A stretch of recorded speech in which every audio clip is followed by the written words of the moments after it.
Hi, welcome to the Fit and Healthy Today show. Today our subject matter will be acne. Most very common problem between ages between 12 and 40s, particularly for adolescents and premenopausal women. 80% of people between those ages suffer from some form of mild, moderate, or heavy acne. So heavy subject matter here. I'm going to try and get through as much information as I possibly can in the time that I have.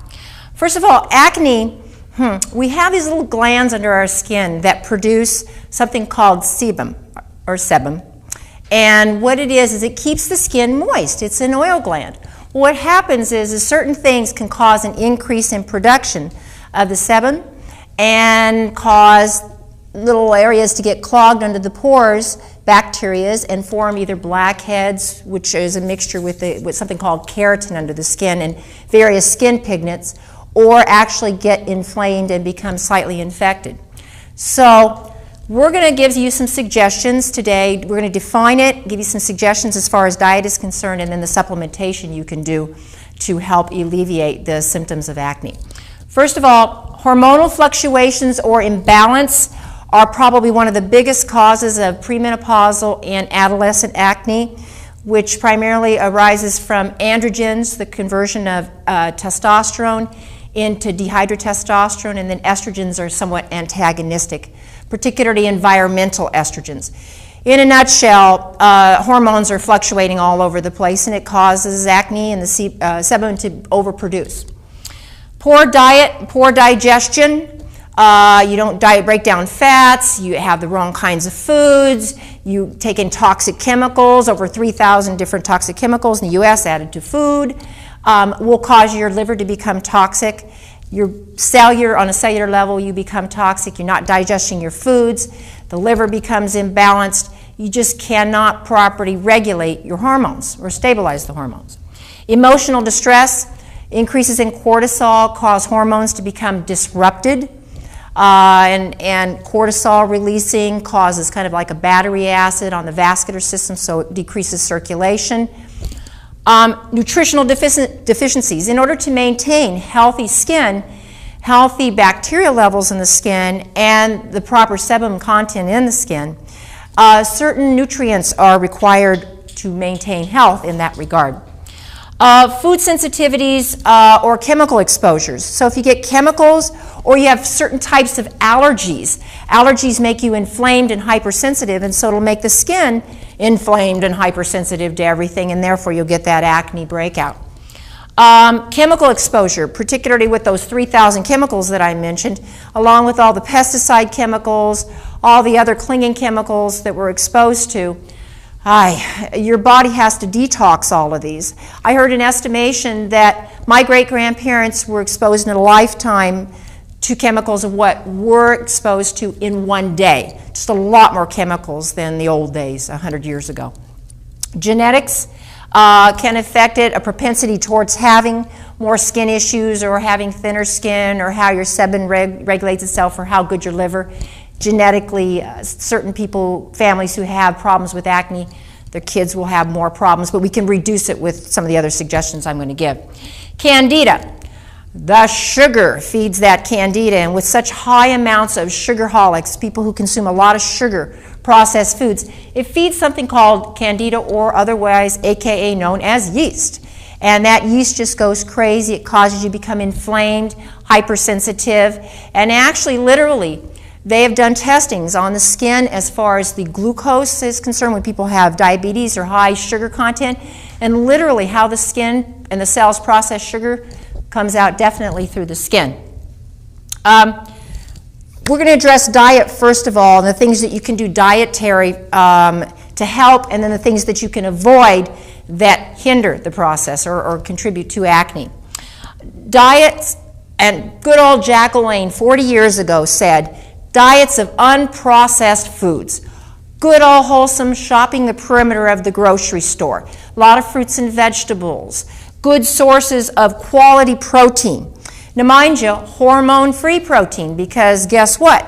Most of the meats we find standardly in grocery stores are full of growth hormone, steroids, which also cause breakouts, and other chemicals that they inject, dyes and everything else.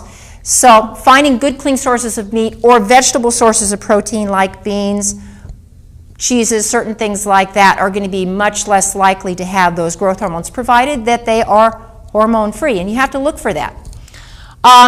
Dark green and orange vegetables, the carotenoids and then the green vegetables.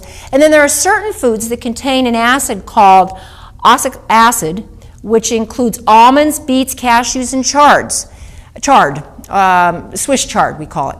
And those acids really can help reduce breakouts, bottom line. So eating those types of foods, which most of us like other than Swiss chard, it's kind of oof, but if you can add vinegar and things to it. But generally those other types of things, we like almonds and beets and that type of stuff, really helps with acne. A quarter cup of ground flax seeds, or at least 35 grams of fruit or vegetable fiber. If you don't have adequate amounts of fiber in the diet, you can't detox. You can't rid the bowel of the toxins, and the longer your toxins stay in the bowel, the more they get reabsorbed back into the body and make you toxic all over again. Nuts and seeds like almonds and walnuts, ones that you're not allergic to. Good fats, what we call good fats in the diet, almonds, walnuts, pecans, sunflower seeds, pumpkin seeds, avocados, they reduce inflammation, and they can help also stabilize those hormones that we discussed earlier to help reduce acne symptoms. We talked about quality protein, making sure and doing your best to make it more vegetable sources of protein or organic sources. Lots of water. So, you know, they tell you 8 glasses a day. So that means an 8-ounce glass of water about every 2 hours. And obviously you got to adjust that accordingly, because if we do one right before we go to bed, we're going to be up in the middle of the night. So you need more of your water in your earlier parts of your day, but a minimum of a glass of water every 2 hours. So carrying that water bottle along. Water cleanses the cells, it detoxes, it moves bowel along. It's one of the key detoxifying agents, and so many people are drinking sodas and coffee and things like that, that they're not washing and cleaning out the cells. Active live bacteria yogurt. There's things like Daniva and others. Most of those only contain just a few strains of bacteria, but they can be helpful in building up some of that bacteria levels in the bowel that can help you fight off those staph infections with those little white breakouts. Foods to avoid, and this I kind of really want to focus on, especially among the kids and the sugarholics.